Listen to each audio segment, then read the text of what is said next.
किसी गांव में एक बहुत ज्ञानी पंडित रहा करते थे। पंडित जी आजू बाजू के सारे गांव में बहुत प्रख्यात थे और इसी वजह से धनवान भी थे। पंडित का परिवार ज्यादा बड़ा नहीं था। पंडित जी अपनी पत्नी के साथ अपने बहुत बड़े घर में अकेले रहते थे, क्योंकि पंडित जी का कोई बेटा नहीं था। सिर्फ एक बेटी थी, जिसका विवाह पास के गांव वाले एक लड़के से हो चुका था। पंडित जी ने शादी से पहले अपने होने वाले दामाद की अच्छे से जांच पड़ताल की थी और अपनी बेटी का भविष्य भी ठीक से पढ़ा था।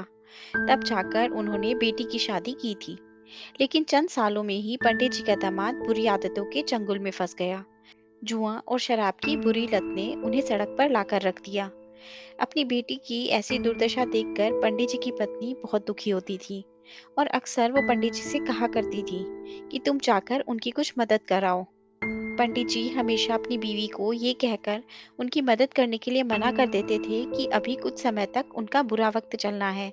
हम चाहे कितनी भी कोशिश कर लें, लेकिन जो उनके नसीब में नहीं है वो उन्हें नहीं मिल पाएगा।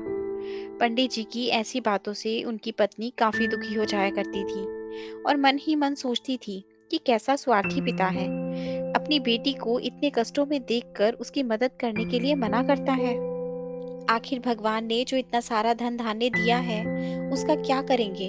हमें कोई और औलाद तो है नहीं, ले देकर यही बेटी है और उसके लिए भी कुछ नहीं करेंगे तो किसके लिए करेंगे? पंडित जी ऐसा नहीं सोचते थे।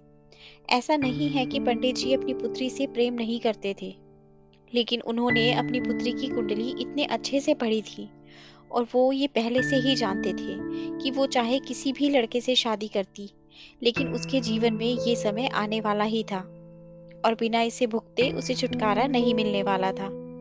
एक दिन खाने पीने के लिए भी मोहताज हो चुके पंडित जी की बेटी और दामाद उनके घर पर आए।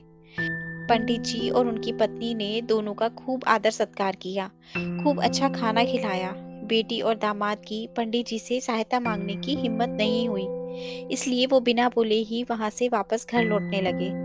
लेकिन माँ तो माँ होती है, पंडिताइन से रहा नहीं गया और बिना पंडित जी की इजाजत के उसने चोरी छुपे बूंदी के लड्डू बनाकर उसमें सोने के सिक्के रख दिए और बेटी और दामाद को दे दिए, ताकि बेटी और दामाद की आर्थिक सहायता हो सके।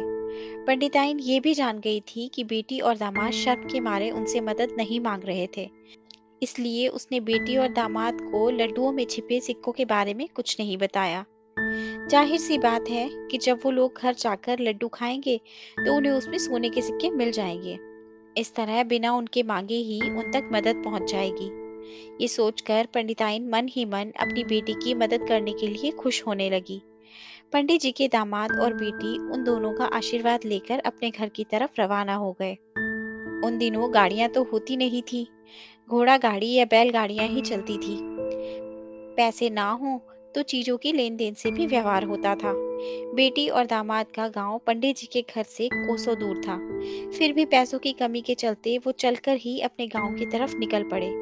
थोड़ी दूर चलते ही पंडित जी की बेटी के पैर में मोच आ गई और अब उसको चलना भी मुश्किल हो गया। पंडित जी के दामाद ने जब देखा कि उसकी पत्नी अब चलने में सक्षम नहीं है, तो उसने एक तांगा अपने घर तक किराए पर ले लिया। दोनों पति पत्नी तांगे में बैठकर घर तक पहुंच गए, लेकिन तांगे वाले को देने के लिए उनके पास पैसे नहीं थे। इसीलिए पंडिताइन ने जो बूंदी के लड्डू उन्हें दिए थे वही किराए के तौर पर उस तांगे वाले को दे दिए। तांगे वाला बूंदी के लड्डुओं को लेकर वहां से चला गया। तांगे वाला अपने घर की तरफ जा रहा था, तब उसे एक हलवाई की दुकान दिखी। उसने सोचा कि थोड़े से बूंदी के लड्डुओं से मेरे घर के लोगों का पेट थोड़े ना भरने वाला है। इससे तो अच्छा है मैं इन बूंदी के लड्डुओं को बेचकर उनसे कुछ चावल खरीद लेता हूँ। तांगे वाले ने बूंदी के लड्डू हलवाई को बेच दिए। जिस गांव में वो हलवाई रहता था, उसी गांव में एक आदमी ने अपने घर में पूजा रखी थी और उसी पंडित जी को पूजा के लिए बुलवाया था। पूजा में लगने वाले प्रसाद के लिए उस आदमी ने उसी हलवाई से बूंदी के लड्डू लिए, जहां पर उस तांगे वाले ने बेचे थे। हलवाई ने भी उस आदमी को तांगे वाले से खरीदे हुए लड्डू ही पहले दिए, ताकि वो खराब ना हो जाएं, क्योंकि वो नहीं जानता था कि ये लड्डू कब बने हैं। पूजा खत्म होने पर दक्षिणा और बूंदी के लड्डू लेकर जब पंडित जी अपने घर आए और खाना खाने बैठे, तो प्रसाद में लाए गए बूंदी के लड्डू खाते वक्त लड्डू से सोने का सिक्का निकला। इस घटना को देखकर पंडिताइन की आंखों से आंसू बहने लगे। पंडित जी ने जब पंडिताइन से उसके रोने का कारण पूछा तो पंडिताइन ने पंडित जी को सब कुछ बता दिया और पंडित जी से उनकी बातों पर भरोसा ना करने के लिए माफी भी मांगी।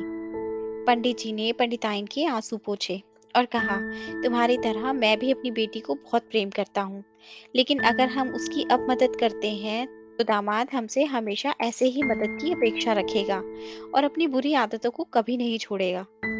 पंडिताइन भी अब पंडित जी की बातों से सहमत हो गई। 2-3 महीने बीत गए। पंडित जी के दामाद और बेटी फिर से एक बार उनके घर आए और इस बार उनकी परिस्थिति पहले से बेहतर थी, क्योंकि पिछली बार खाली हाथ जाने के बाद दामाद ने नया काम शुरू किया था और अपनी सारी बुरी आदतें भी छोड़ दी थी। दोस्तों, नसीब का लिखा नहीं बदलता, लेकिन हम बुरी आदतों को छोड़कर अच्छे कर्म करेंगे तो नसीब भी हमारा साथ देगा। दोस्तों, आशा करती हूँ आपको ये कहानी अच्छी लगी होगी और ज़रूर कुछ नया सीखने को मिला होगा। आपका एक लाइक, शेयर और सब्सक्राइब हमें ऐसी ही और वीडियोस बनाने के लिए मोटिवेट करता है। इसलिए अगर अभी तक आपने हमारा चैनल सब्सक्राइब नहीं किया, तो प्लीज़ आप हमारे चैनल को सब्सक्राइब करें। आपसे कल फिर मुलाकात होगी एक नई कहानी के साथ। धन्यवाद।